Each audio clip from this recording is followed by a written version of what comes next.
Hello guys, welcome back on my YouTube channel. Let's exam up. Today I am going to discuss about fertilization and implantation.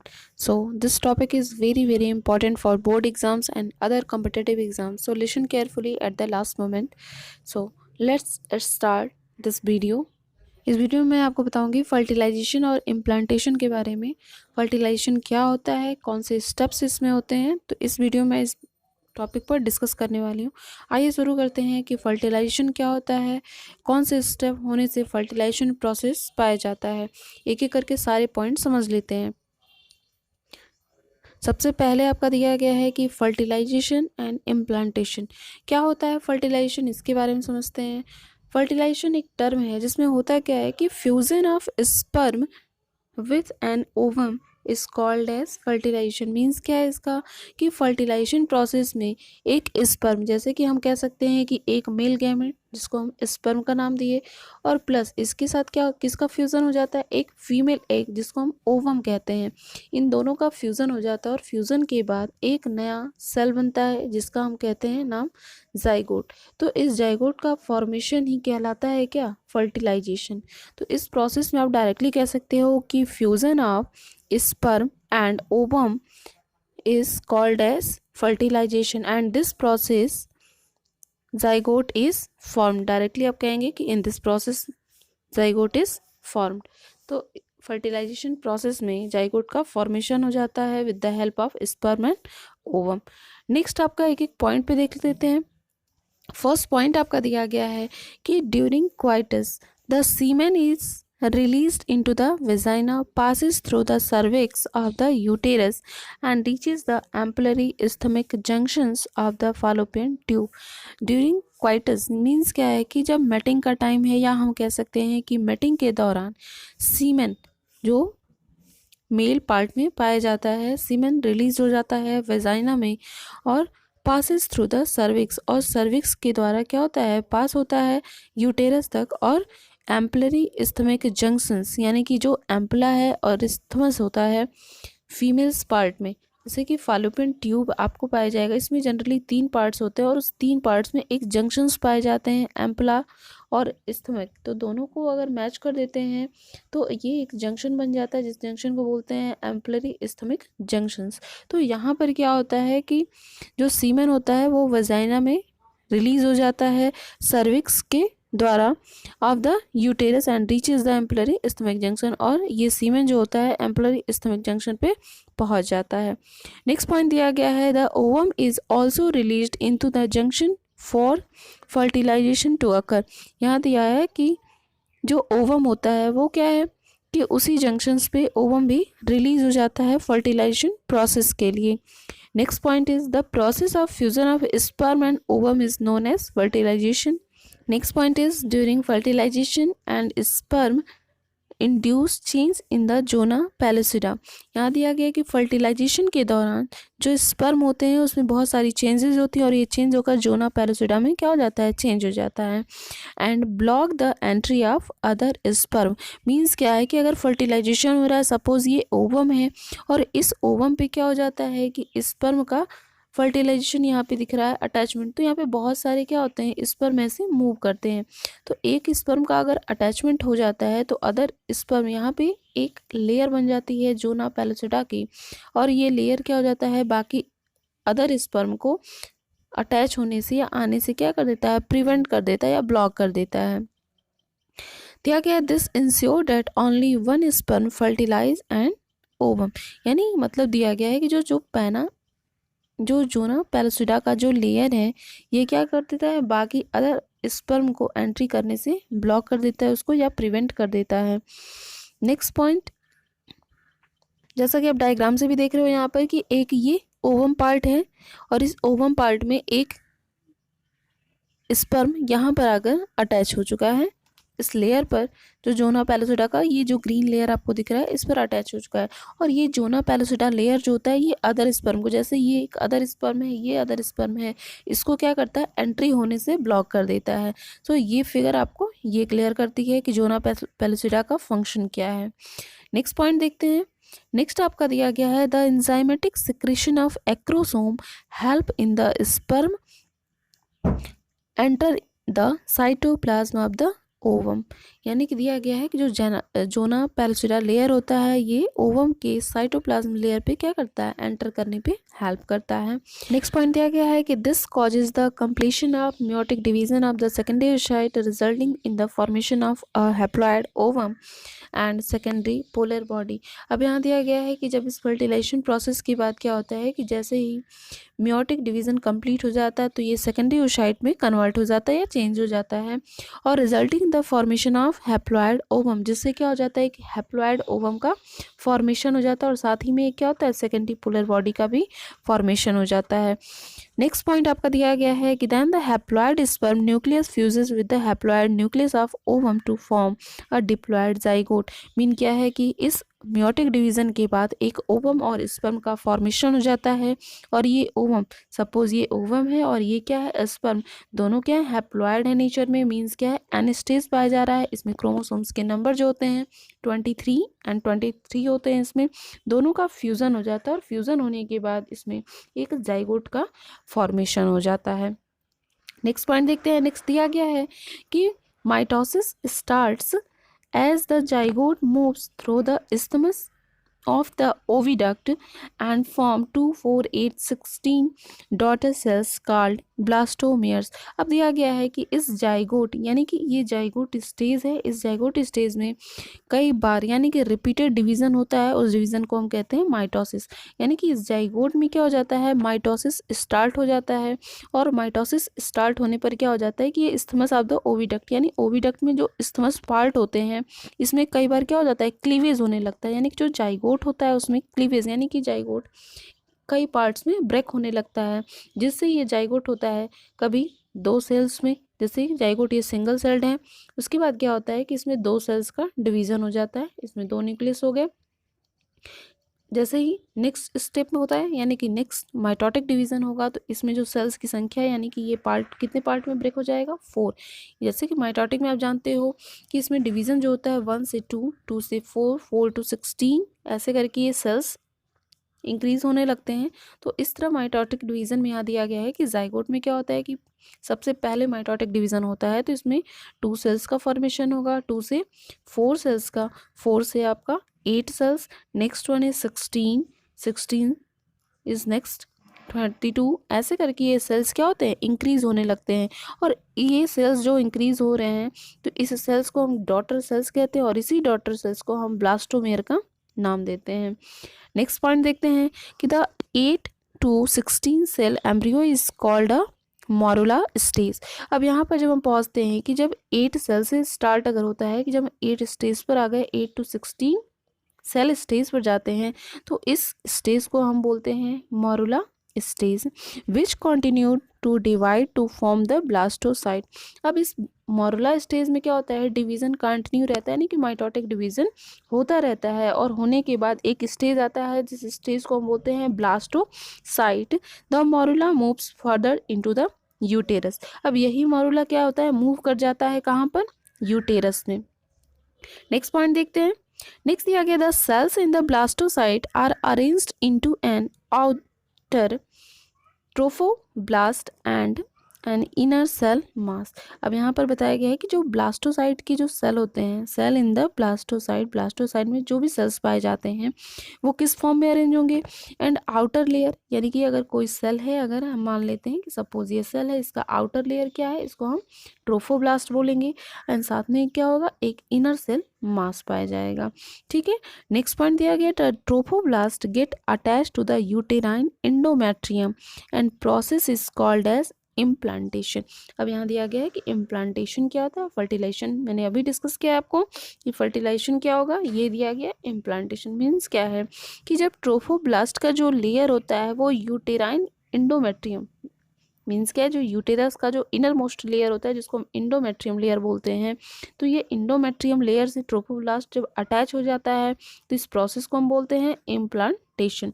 और यही implantation आगे चलकर pregnancy cause कर जाता है। Next point देखते हैं। नेक्स्ट दिया गया है the inner cell mass get differentiate to form the embryo. अब यहीं पर जो इनर सेल मास होता है वो एक एम्ब्रियो के फॉर्म में क्या होता है, डिफ्रेंशिएट कर जाता है। आइए इसको और फिगर से क्लियर कर लेते हैं और अच्छे से ही जैसे यहाँ दिया गया है,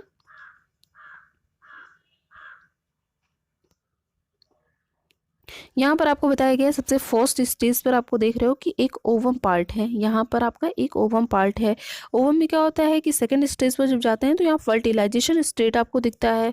तो इस फर्टिलाइजेशन में क्या होता है कि ओवम में बहुत सारे स्पर्म जो होते हैं ये ओवम के आउटर लेयर पर अटैच हो जाते हैं, और अटैचमेंट के बाद जैसे कि एक जो स्पर्म होता है इसके जो हेड पार्ट होते हैं, जैसे कि आपको पता है कि स्पर्म में जनरली 3 पार्ट्स होते हैं, head, middle piece and tail region. तो इसका जो हेड पार्ट होता है वो ओवम के अंदर एंटर कर जाता है, और एंटर करने के बाद ओवम का जो न्यूक्लियस है और जो स्पर्म का न्यूक्लियस है दोनों आपस में फ्यूज़ कर जाते हैं, और फ्यूज़ करने के बाद एक जाइगोट स्टेज बनाते हैं। नेक्स्ट स्टेप आपका दिया गया है कि इस जाइगोट में क्या होता है, रिपीटेड माइटोटिक डिवीजन होता है, और माइटोटिक डिवीजन से ये जाइगोट जो होता है 2, 4, 16 एंड 32 स्टेज में कन्वर्ट हो जाता है। जैसे आपको दिख रहा है कि अगर ये एक जाइगोट स्टेज है तो इसमें माइटोटिक डिवीजन हो रहा है, तो 1 से 2 सेल्ड स्टेज, 2 से 4, 4 से यहाँ आपको दिया गया है 8, 8 to 16 यहाँ आपको मिलेगा। और जैसे जैसे आप इंक्रीज़ करते जाएंगे तो यहाँ पर आपको 16 यहाँ मिला। और जैसे इसमें क्या हो जाता है कि इस स्टेज से अगर हम आगे जाते हैं या इसमें रिपीटेड माइटोटिक डिवीजन होता है तो एक सेल स्टेज ऐसा आता है जिस स्टेज को हम बोलते हैं ब्लास्टोसाइट स्टेज। तो ऐसे करके यहाँ पर दिया गया है कि ब्लास्टोसाइट, और इसी ब्लास्टोसाइट में क्या हो जाता है कि यूटेराइन मेम्ब्रेन एक पाया जाएगा, या हम कह सकते हैं इंडोमेट्रियम की लेयरिंग पाई जाती है। और यह इंडोमेट्रियम की जो लेयरिंग होती है ओवम के चारों तरफ ट्रोफोब्लास्ट की जो लेयरिंग होती है उससे अटैच हो जाता है, और इस प्रोसेस को बोलते हैं इम्प्लांटेशन प्रोसेस। तो ऐसे करके ये आपका दिया गया है कि फर्टिलाइजेशन और इम्प्लांटेशन प्रोसेस कैसे होता है। तो ये इस फिगर से आपको क्लियर हो गया होगा। नेक्स्ट पर चलते हैं। नेक्स्ट टॉपिक आपका दिया गया है प्रेगनेंसी, पार्टोरेशन एंड लैक्टेशन। मीन्स क्या है कि अगर ये सारी प्रोसेस हो जा रही है, जैसे आपको दिया गया है कि जो इनर सेल मास डिफ्रेंशिएट हो जाता है एक एम्ब्रियो के फॉर्म में, यानी कि जब एम्ब्रियो का फॉर्मेशन हो जा रहा है तो होने के बाद ये आगे चल के क्या कॉज कर रहा है, प्रेगनेंसी कॉज कर रहा है। तो हमको पढ़ना है प्रेगनेंसी। नेक्स्ट आपका दिया गया है पार्टोरेशन। पार्टोरेशन क्या होता है जिसको हम बताएंगे अभी आपको। नेक्स्ट है कि इन दोनों प्रोसेस के होने के बाद एक लास्ट प्रोसेस होता है लैक्टेशन। तो ये तीनों टॉपिक अभी समझ लेते हैं। सबसे पहले आपको समझना है कि प्रेगनेंसी ये कैसे कॉज होता है। दिया गया है फर्स्ट पॉइंट में, after implantation the trophoblast forms finger like projection is called chorionic villi. दिया गया है कि जो इम्प्लांटेशन प्रोसेस होता है इस प्रोसेस के बाद जो ट्रोफोप्लास्ट की जो लेयरिंग होती है ये फिंगर लाइक प्रोजेक्शंस में फॉर्म कर जाती है, और इस प्रोजेक्शन को हम बोलते हैं कोरियोनिक विलाई या विली कह सकते हैं हम। दिया गया है कि surrounded by the uterine tissue and maternal blood, यानी कि जो कोरियोनिक विलाई होता है ये किससे कवर्ड हो जाता है या सराउंड हो जाता है, यूटेराइन टिश्यू से। यानी कि जो यूटेरस में सेल्स पाए जाते हैं, बहुत सारे सेल्स जो होते हैं उसको हम नाम क्या देते हैं, टिश्यू। और इस टिश्यू से और मैटरनल ब्लड से क्या हो जाते हैं, कवर्ड हो जाते हैं, सराउंडेड हो जाते हैं। डायरेक्टली हम कह सकते हैं कि जो एम्ब्रियो है इस एम्ब्रियो के चारों तरफ या फिंगर लाइक एक प्रोजेक्शन बनता है जिसको हम क्या कहेंगे, ट्रोफोब्लास्ट की लेयरिंग। जैसे ये लेयर ऐसे फॉर्म हो जाता है फिंगर लाइक प्रोजेक्शन जिसको हम ट्रोफोब्लास्ट की लेयर कहेंगे।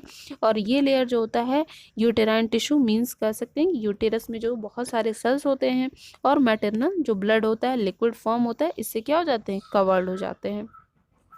नेक्स्ट पॉइंट है the chorionic villi and the uterine tissue get integrated to form the placenta.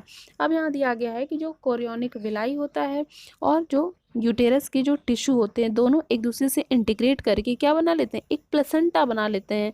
Placenta जो होता है एक ट्यूब लाइक ऐसे स्ट्रक्चर होता है, और इस प्लेसेंटा का फंक्शन क्या होता है कि ये मदर्स बॉडी से और जो आपका फीटस बॉडी है दोनों में न्यूट्रिशन को क्या करता है, ट्रांसपोर्ट करता है। देखिए दिया गया है which help in supply the developing embryo with oxygen and nutrients. Means क्या है कि ये प्लेसेंटा का फंक्शन क्या हो गया कि ये एम्ब्रियो को क्या करता है, न्यूट्रिएंट्स और साथ में ऑक्सीजन, ये दोनों चीज़ें क्या करता है, सप्लाई करता है। And is also involved in removal of waste. यानी कि ये प्लेसेंटा का फंक्शन क्या हो गया कि ये मदर्स बॉडी से क्या करता है, न्यूट्रिशन को, ऑक्सीजन को लेता है और वहाँ पूरे फीटस बॉडी में सप्लाई कर देता है, और साथ ही में जितने भी वेस्ट मटेरियल होते हैं फीटस बॉडी में, या वहाँ पर जहाँ ट्रोफोब्लास्ट की लेयरिंग है या यूटेरस के इंडोमेट्रियम लेयर पे जितने भी वेस्ट मटेरियल होते हैं उसको रिमूव करने का भी काम करता है। नेक्स्ट पॉइंट दिया गया है, the placenta is connected to the embryo by the umbilical cord. अब यहाँ बताया गया है कि जो प्लेसेंटा होता है वो एम्ब्रियो का जो प्लेसेंटा हो रहा है वो किससे कनेक्ट हो जाता है, अम्बिलिकल कॉर्ड से कनेक्ट हो जाता है।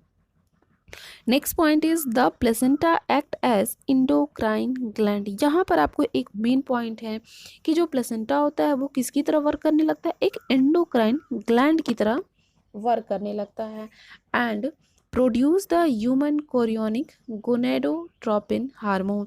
दिया गया है कि जो ये प्लेसेंटा होता है एक हार्मोन प्रोड्यूस करने लगता है, जिस हार्मोन को हम कहते हैं HCG। एंड दिया गया है कि human placental lactogen, oestrogen, progesterone and relaxin.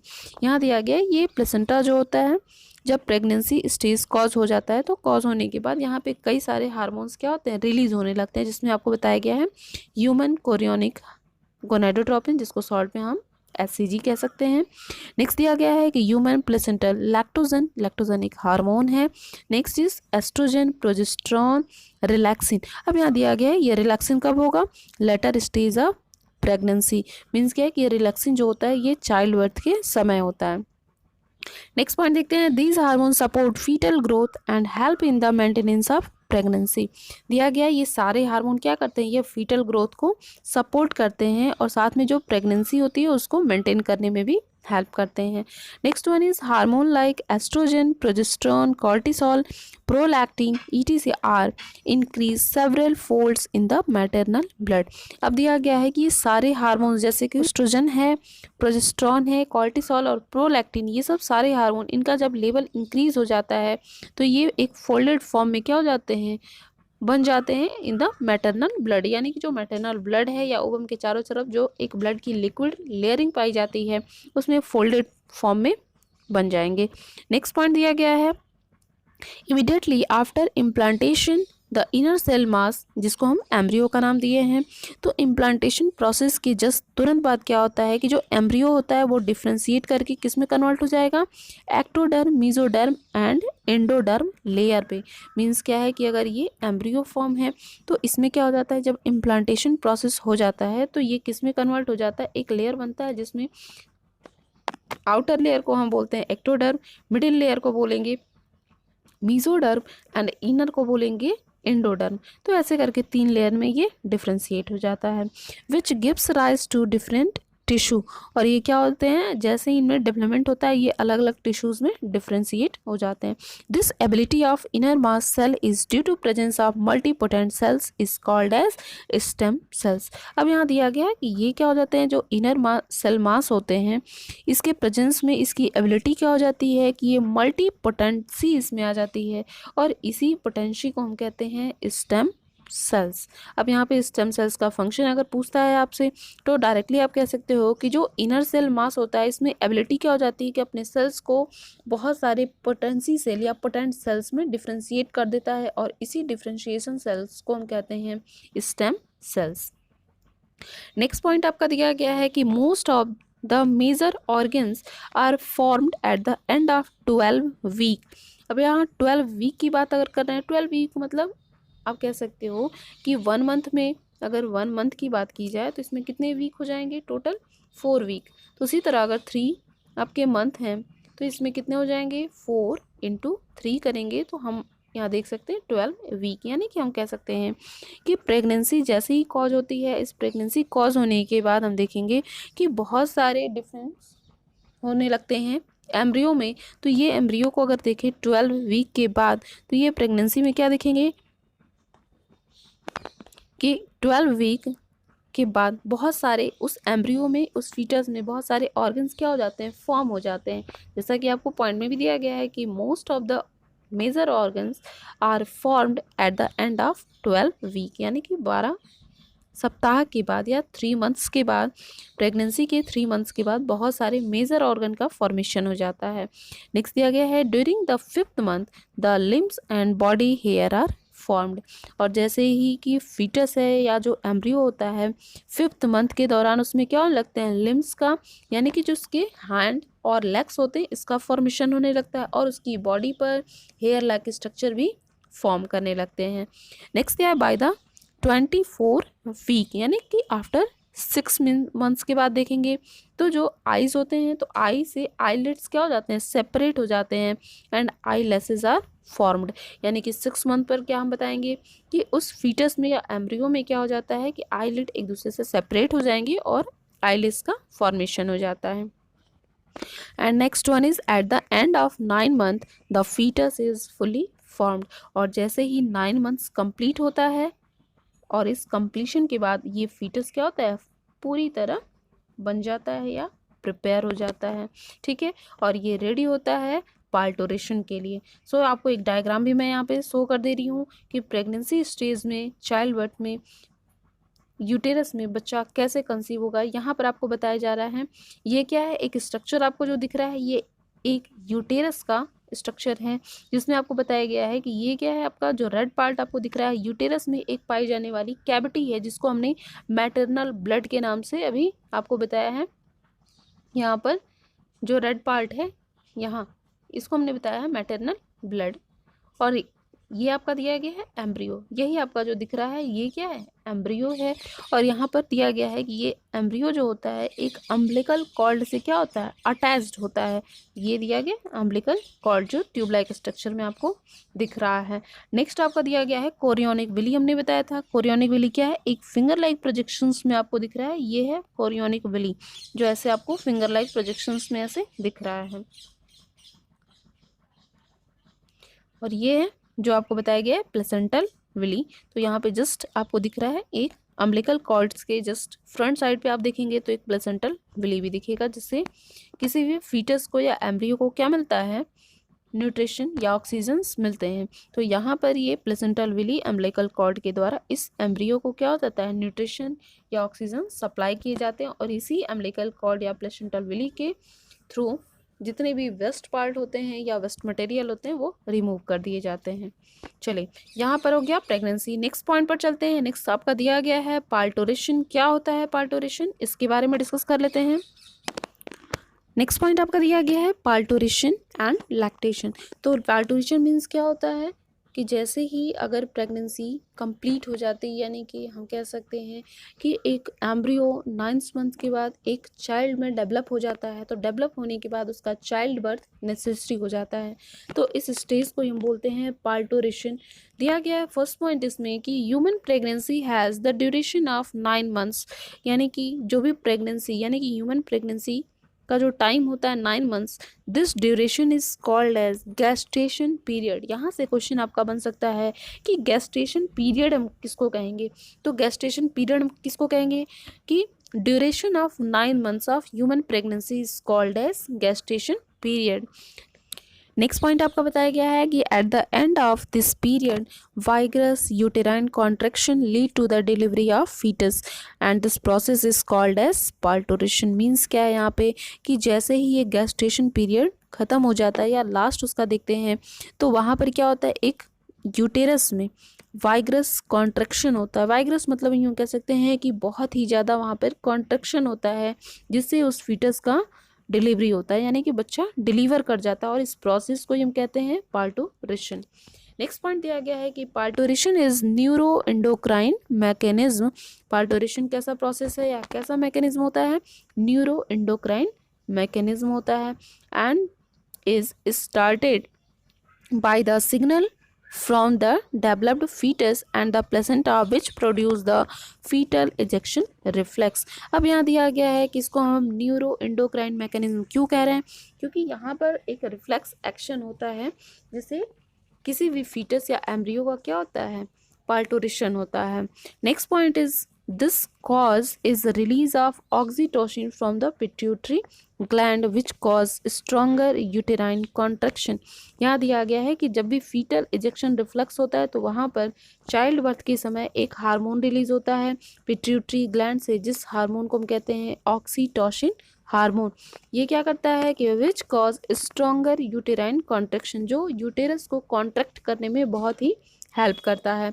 Next one is this lead to the expulsion of the baby along with the placenta. जो ये ऑक्सीटोसिन हार्मोन होता है ये बेबी को एक्सपल्ट करने में हेल्प करता है with the placenta. Next, during pregnancy the mammary gland undergoes differentiation.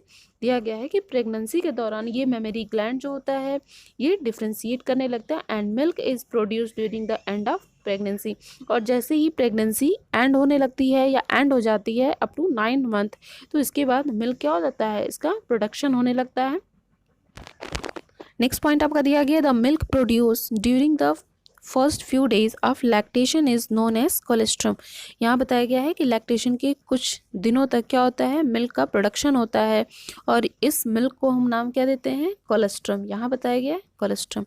Next point दिया गया, it contains several antibodies and at the newborn to develop resistance. और इस कोलेस्ट्रम में क्या होता है कि बहुत सारे एंटीबॉडीज़ पाई जाती हैं और जो न्यू बॉर्न बेबी को क्या करता है, रेजिस्टेंस प्रोवाइड कर देता है या उसके ग्रोथ में हेल्प करता है। सो यहाँ पर आपको मैंने बता दिया कि ह्यूमन रिप्रोडक्शन में आज हमने बताया है फर्टिलाइजेशन, इम्प्लांटेशन, उसके बाद आपको pregnancy, next embryonic development, parturition and lactation, ये सारे टॉपिक मैंने इस वीडियो में डिस्कस किया है। सो आशा करती हूँ कि आपको ये सारे टॉपिक्स क्लियर हुए होंगे। अगर आपको ये वीडियो पसंद आया हो तो वीडियो को लाइक करें, शेयर करें और सब्सक्राइब करना बिल्कुल ना भूलें और पास ही पड़े बेल आइकॉन को भी प्रेस कर दीजिए ताकि मैं जो भी वीडियो अपलोड करूँ उसका नोटिफिकेशन आपके पास सबसे पहले पहुँचे। चलिए मिलते हैं नेक्स्ट वीडियो में नेक्स्ट चैप्टर के साथ। आज के लिए बस इतना ही। Thank you.